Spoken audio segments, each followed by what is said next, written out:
So in the previous section, we had a problem where we weren't quite sure whether we did it right. It was number 9 here. We looked at that function and its inverse and went, wait, I don't quite see it yet.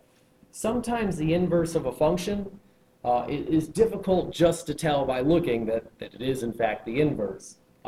In this case, 2/5 became a 5/2, but we don't really see that +1 become a -1 anywhere. Of course, you could do some factoring in order to see that, but it might be difficult for you at first to recognize that relationship. So one way to verify that you have done this correctly and that you have two inverses is to go back to function composition. Remember, that's where you take one function and put it inside of another function. So the rule is this: function composition can double check inverses if you compose the two functions and you get back x. So if you compose those two functions, and you have to do it in both directions to double check, if you compose those two functions and get back x, then you know you found your inverse correctly. So let's look at number 12. In 12 here, they are making the claim that f of x and g of x are inverses. So let's check. We'll let f be blue and g be red. And if you have highlighters, colored pencils, pens, whatever, highly encourage the use of those today. So I'm going to check f of g of x first. Keep in mind what that means. I'm taking my function f and substituting g into it.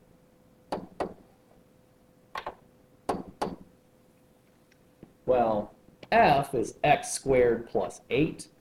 So what I'm really doing is squaring this input. And again, that input was x minus 8, all under a radical. And let's not forget the plus 8 that's a part of f. So when you have a function and its inverse and you compose them, it's like a game of dominoes. You should expect to see a ton of things cancel, like the square and the square root.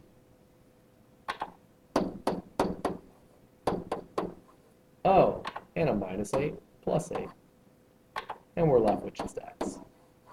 That is what we wanted. Let's go and check it the other way. G of f of x.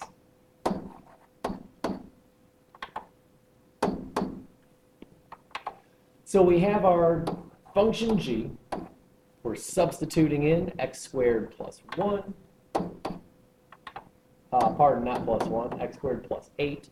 We're substituting in x squared plus 8. Well, all g is a giant radical. So into g, we are substituting in that x squared plus 8.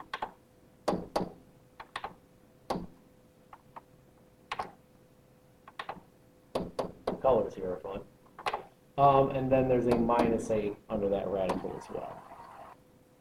All right, so now that we have that all there, note that there's nothing in the parentheses that I can do here.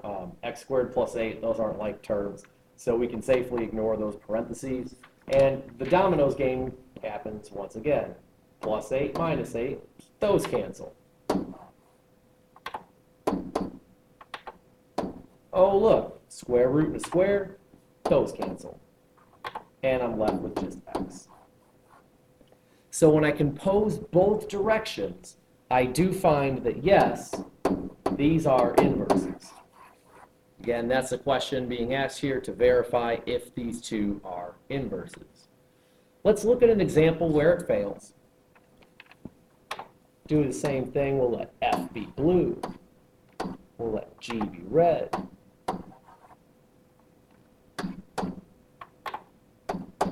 So what that means is I'm taking my function f, and I'm going to substitute x divided by 4 minus 5 into f. So all of that, it's kind of a big function. There's a lot going on there. But x divided by 4 minus 5 will all get substituted into that x coordinate for the function f.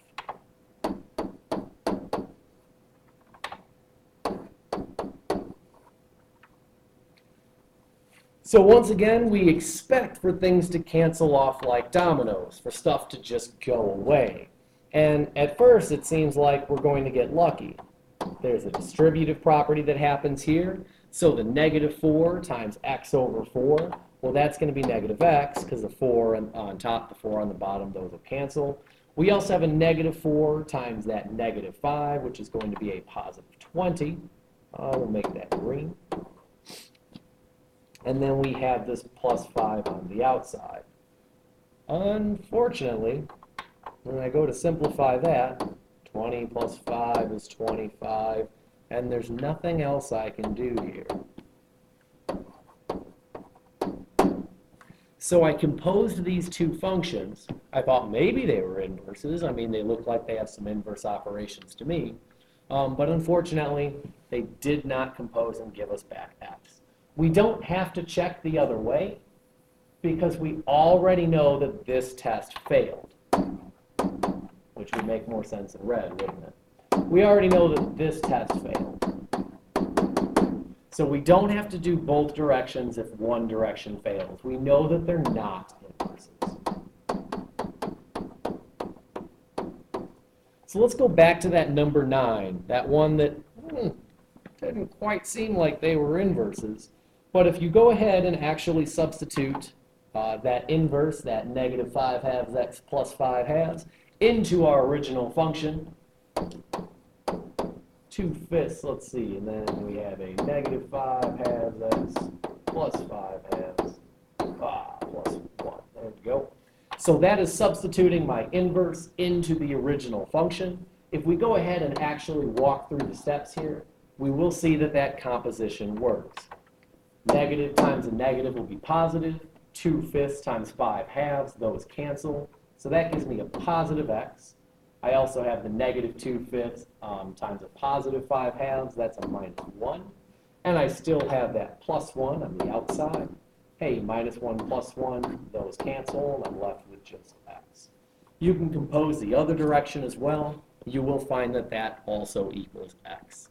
So keep in mind, if you're ever lost in the algebra, you're not totally sure if you found that inverse correctly, you can double check with composition.